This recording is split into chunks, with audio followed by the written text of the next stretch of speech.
Alright, this is insane, guys. We just got a massive lineup of Mac-related leaks from Mark Gurman, who says Apple's completely overhauling their new Mac lineup starting in October, with changes that are much more exciting than I previously expected, including leaks for 11 new Mac models that are now confirmed to be in the works. So let's start with the ones that we know for sure are coming this fall. Number one is the refreshed 14-inch base MacBook Pro that's coming with the new M6 chip this fall, likely in October. Now, this is going to be a very big deal because this is going to have the first 2nm Mac chip, so it's going to have super fast single-core performance, faster multi-core, which could potentially come with a 12-core CPU, and for sure a 12-core GPU according to Mark Gurman, but it's going to have the same exact design chassis as we have right now. Now for number two, Mark Gurman just said that we are expecting a new iMac coming this fall with a very exciting change. Apple is actually skipping the M5 chip. So after 2 long years, we are actually going to the M6, which makes sense for why we didn't see the iMac showing up just yet this year. So the M6 is going to be huge for that new iMac. Now for number three, we have the brand new redesigned MacBook Ultra models, the 14 and 16-inch sizes with the M5 Pro and M5 Max chips, same as we currently already had. We were hoping for the M6 series, but apparently Apple is skipping those in order to get this out sooner. But the reason people are going to upgrade is not because of the chip, but because of the features and a new redesign, which Mark Gurman says is coming for sure. It is now going to be thinner and lighter. But in terms of the features, everything's getting updated. We're getting a new tandem OLED display, which is going to be ultra bright, 1600 nits, but without all those halo effect issues. It's also going to be apparently a touchscreen, which Apple has never done before,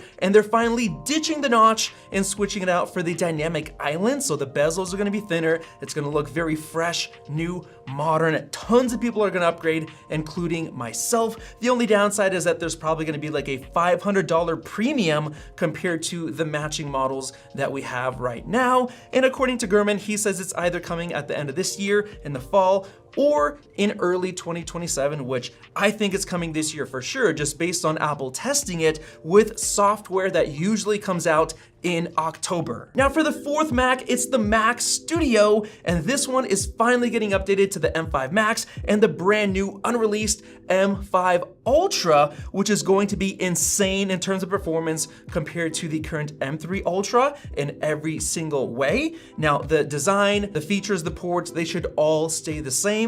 So this is going to be focused on performance, especially AI performance with built-in accelerators, which is the reason why it's currently sold out right now. I mean, the demand is insane because of the memory crisis. So there's a chance that it might not actually come this fall and it might come early next year. Just because the demand is so high, Apple might as well just sell the current models if they're flying off the shelves anyway. For number five, we have the Mac Mini, and the breaking news here is that rather than the Mac Mini getting the base M5 chip like we all expected, apparently Apple is skipping it and they're giving the base model the new 2nm M6 chip, which is huge. I mean, this thing's gonna sell like hotcakes, and because of that, I expect Apple to make the base price $999 with 512 gigs of storage, and it's still gonna sell like crazy because that's gonna be a very efficient chip. And of course, they're gonna have the M5 Pro option, which is a little bit weird because you have the M6 or the more expensive M5 Pro, but Apple already does that on the Mac Studio with the M3 Ultra, so it's no big deal. And yes, this is gonna launch alongside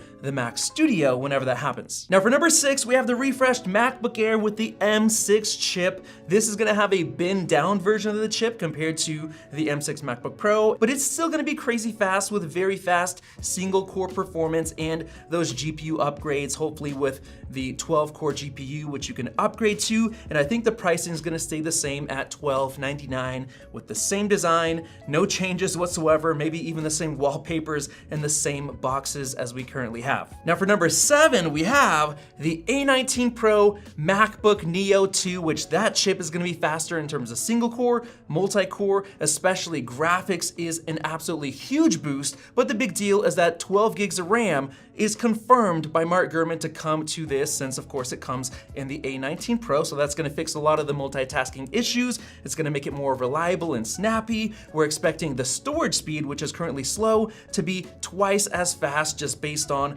the iPhone 17 Pro Max having much faster storage than the previous iPhone. Hopefully Apple fixes the backlit keyboard, which a lot of people are complaining about, and I think the pricing might stay the same as it is right now to stay very competitive, and it's likely coming in early 2027 to the springtime. Now for number 8, we have the new 14-inch MacBook Pro base model coming next year with the M7 chip. Yes, all new chip already within the first half of next year, I think either the spring or in June for WWDC. This is gonna be hugely focused on AI performance more than ever before, so that's gonna be a standout for this MacBook Pro. And the design is moving over to the new MacBook Ultra tandem OLED touchscreen dynamic island thinner design, so that's gonna be higher priced, potentially $500 more expensive, so starting at $2,500, but it is gonna be a very nice design, just very expensive for a base M7. And now for number 9, we have the M7 Pro and M7 Max MacBook Ultra, which is skipping the higher end M6 series of chips.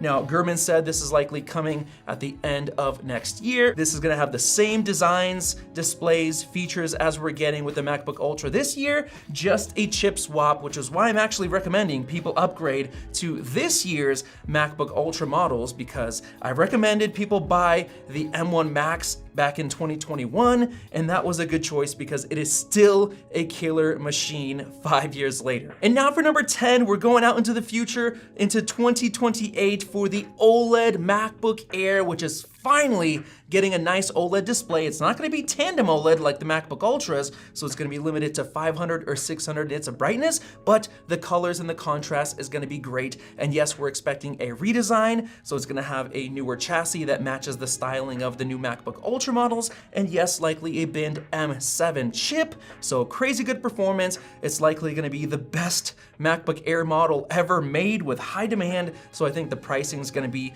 $1,500, which is insane, which is kind of why Apple introduced the MacBook Neo to kind of take up that old, less expensive price point, which I think the MacBook Neo is eventually gonna start at $1,000 base. So Apple's just moving everything up. And finally, for number 11, we have the OLED iMac, which is confirmed to be also in the works with the same display tech as we're getting in the MacBook Air, which of course we know larger displays like 24 inches are harder and more expensive to make, so the pricing might actually be going up on that. And with that, we might be expecting some updates like potentially thinner bezels, maybe some newer colors, the M7 chip, unless it gets delayed even further, then they'll pack in the M8, potentially some port upgrades, maybe even a redesigned Magic Mouse 2 and new keyboard, since it's a couple of years from now with that new OLED redesign. So there you guys go. Those are 11 Macs that Apple is confirmed to be working on right now. Let me know which one of these you're most excited for down in the comment section below, and subscribe above for more videos like this one, and check out one of those two right there. Thanks for watching, and we'll see you in the next video.